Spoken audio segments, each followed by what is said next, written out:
Welcome, everybody. Nice to see you all. Okay, let's make a start. So, first of all, for anyone who is not aware or not a member of the AJR, let me make a short introduction and some housekeeping. So, if you're not on mute, can you please mute yourself so that we both our speaker and myself have been having a bit of problems with microphones, and so that will make sure that there are no interruptions or interferences. So that would be useful. Thank you. And so welcome to this session on claiming or reclaiming Czech citizenship and from the AJR. The AJR is the largest community of Holocaust refugee and survivor descendants in the UK. We work to galvanise the next generations to join us in driving forward Holocaust memory. We organise rich and varied cultural experiences, social gatherings and events which foster an environment for people of all ages to connect over their shared family history and perpetuate the legacy of our unique community. So if you're not already a member of the AJR, I would urge you to join. And we welcome today Pavel Duchon, First Secretary and Head of Consular Section for the Embassy of the Czech Republic. I hope I pronounced your name okay, Pavel. And I'm going to hand over to you now, and you can talk a little bit about the process, etc., of claiming Czech citizenship. Thank you, Libra. I hope you hear me all clear and well. Yes, so my name is Pavel Duchon, and I am the consul or head of the Consular Section, the Czech Embassy here in London. Nice to see you all. Firstly, I would like to make some short introduction and summarizing of the situation with the Czech Citizenship Act, and more or less it will be just repeating information we've discussed on our personal meeting 2 months ago, I believe.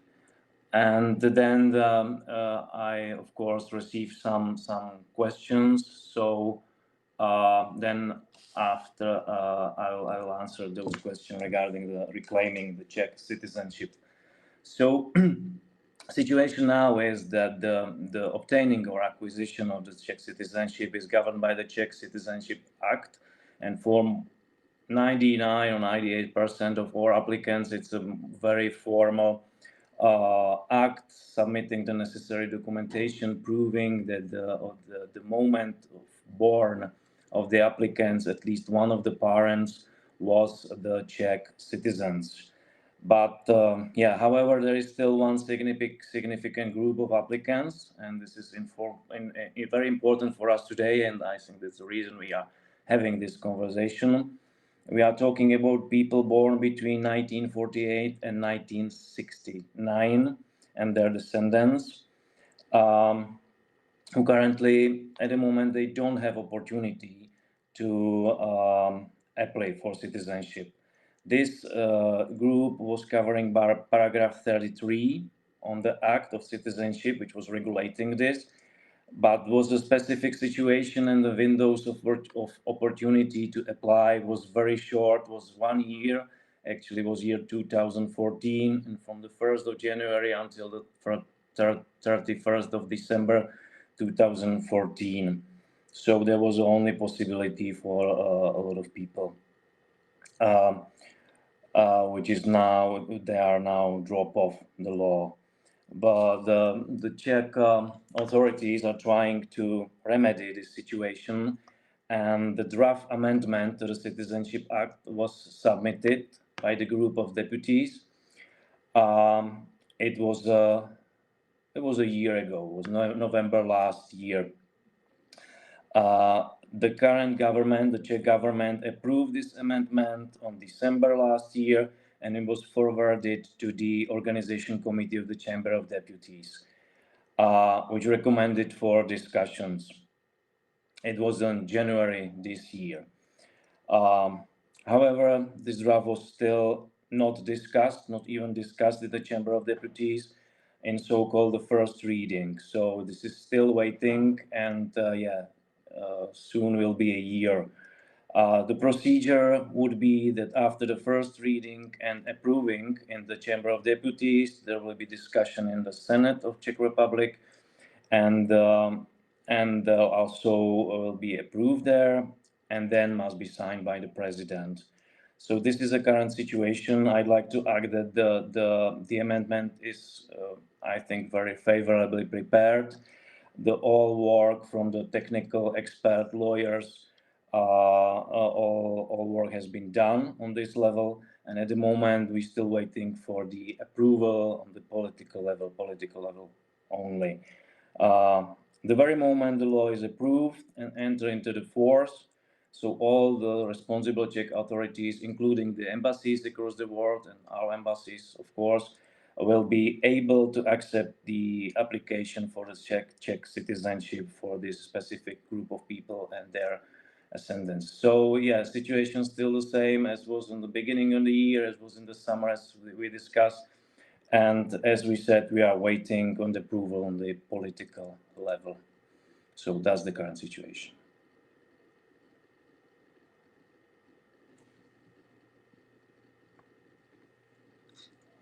Thank you, Pavel.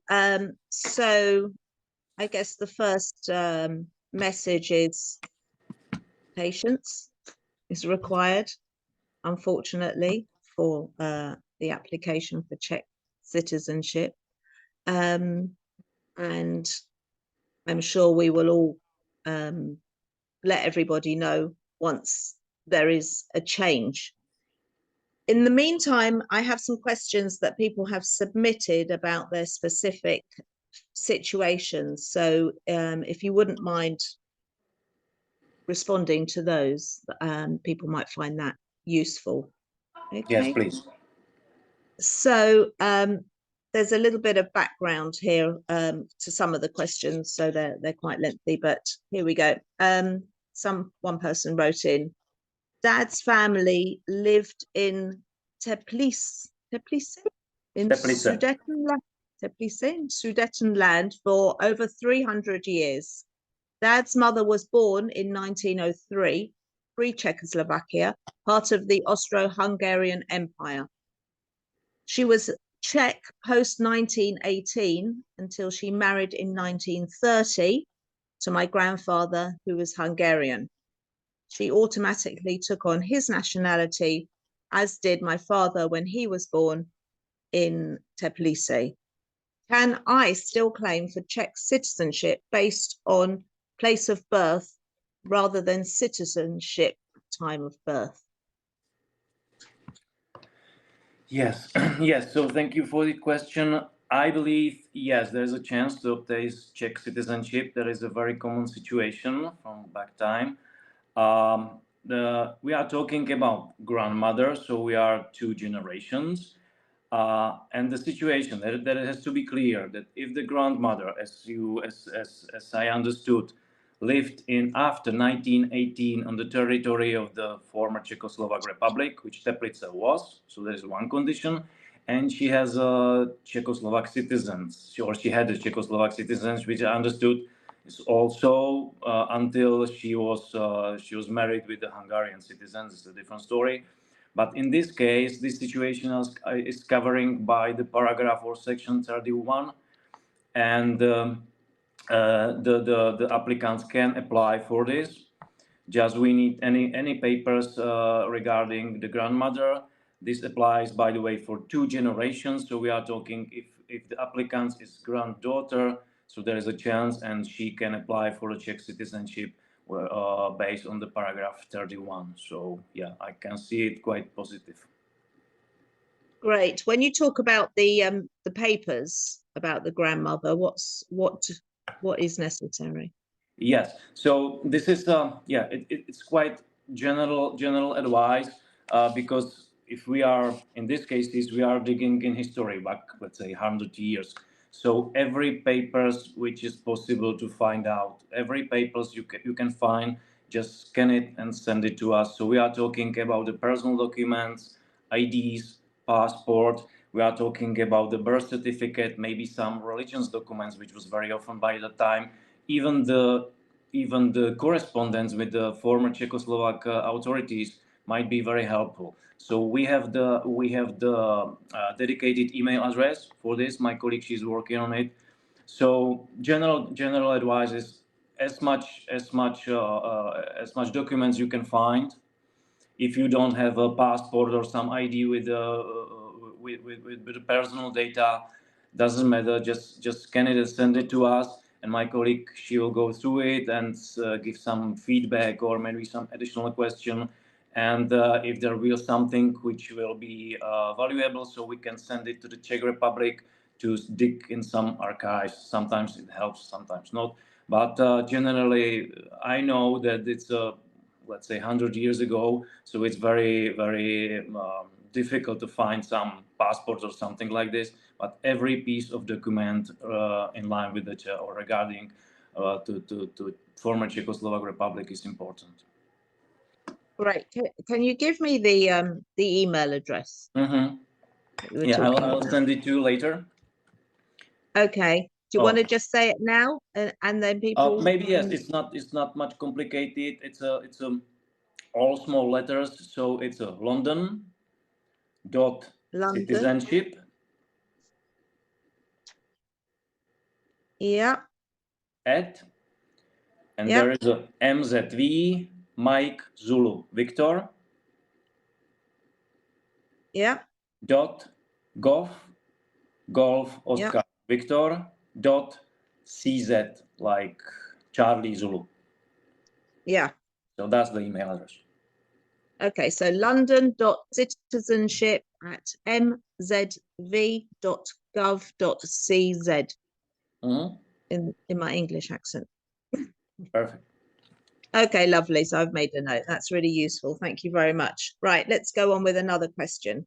My late father was one of the boys. If you're not familiar, these were boys under the age of 18 who came to the UK without their parents after the war, usually camp survivors. From what was the, so he came to the UK from what was then Czechoslovakia, but is now Ukraine, a place called Celeste. Mm-hmm. Unfortunately, he had no birth certificate due to the Holocaust and no Czech passport. At the time, the Czech embassy said we could write, I don't know which time she's talking about, I think she means quite recently. At the time, the Czech embassy said we could write to the Ukrainian embassy, but of course they can't help at the moment due to the terrible war there. Can the Czech embassy do anything as we have reached an impasse? There is plenty of documentation referring to his Czech credentials, but not the formal documents needed.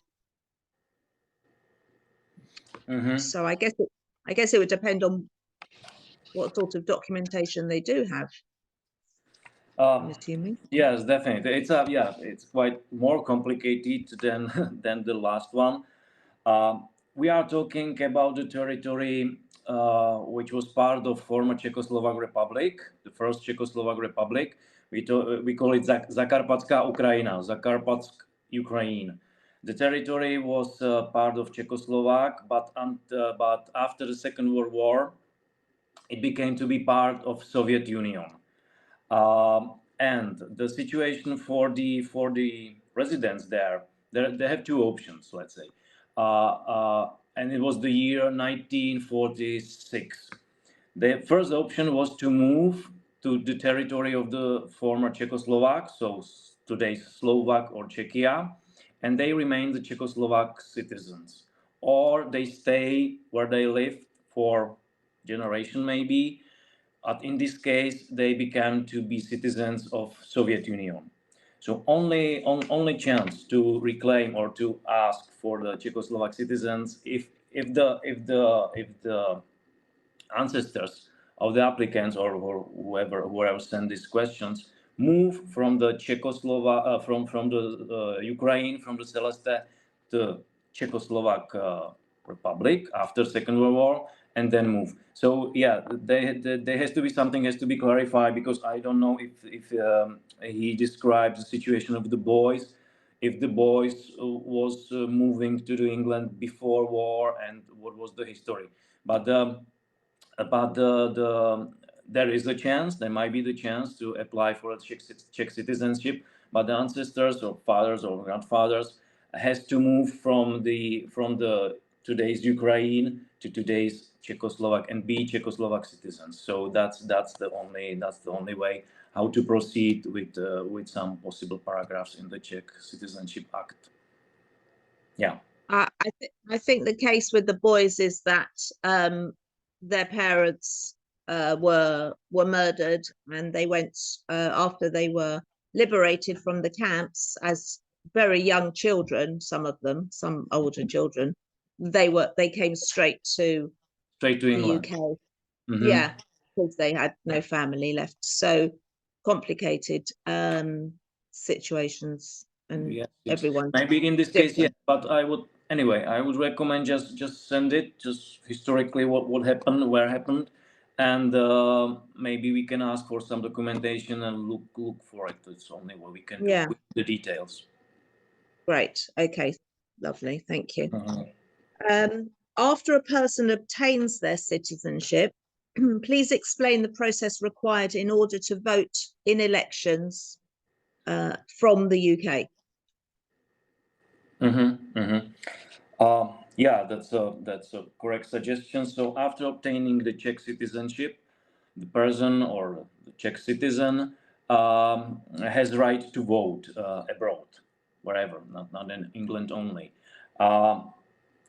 There is a right to vote in two elections, actually, in the presidential elections and in the parliamentary elections, which means Chamber of Deputies of the Czech Parliament. This is the two elections which is the citizens abroad are eligible vote for. There is one condition only. The citizen has to be registered in the, we call it a list, special list of voters, which is maintained by our embassy or by every embassy abroad. So he has to register to our special list of voters, and there is people, the Czech citizens living here in our consulate territory, and they are eligible to vote in the Czech embassy. It's nothing complicated. You don't, on the citizen, don't even need a Czech passport, because the situation is that you ask for the citizenship, then you obtain the certificate about the Czech citizenship. Based on this paper, you apply for the passport. The passport takes at least 6 weeks. So in the situation, the citizen from any reason has only the certificate and another documents, but might be, let's say, English ID, English passport, any documents with the photo. So it is still enough to be registered in our specialist of voters, because you prove your identity with, let's say, British passport, you prove your citizenship with a Czech certificate. So if you are, once you enlist or once you registered, you can vote. There is one news from next elections, which will be in next October. There is also possibility of the correspondence on the post voting. So it's nothing complicated. Just send us an email, and we will send the information or some manual how to register in our special list of voters. That is about the election. Great. Thank you. Thank you. Last question then. Somebody said, I asked for details of how to obtain a Czech passport and received a lengthy questionnaire. Some of the questions asked for details about my grandparents. Although I have full details about my parents, I know little about my grandparents. I know that one grandfather died in Terezin and the other three grandparents died in Auschwitz. I don't know many other details will my application fail if I cannot give full details of my grandparents? I don't believe it will fail. As I said, it's a very individual, but in all cases we are trying to find something which will claim of, and if in the case that there is no proof or papers or IDs about the grandparents, there is still a chance to find something in the Czech archives or Czech registers. So everything depends. So as I said, I don't know if this person applied or just plan to apply. Send everything you can find or everything you can hear, let's say, and we will send it to the Czech Republic, and they will do they'll start some investigation and try to find out any record in the Czech archives. Well, I think in the most cases there is important to have grandparents in this time, because those are ones who has to be proved in the Czech citizens. But as I said, it's not automatically that you don't have information about the grandparents that it will fail. There is a still chance that something will be found in the Czech archives or registers. Right. Okay. That's great. Okay, so I don't have any more questions. Is there anything more you'd like to add? No, Mark? no. I'm fine. Thank you for this opportunity to spread all information.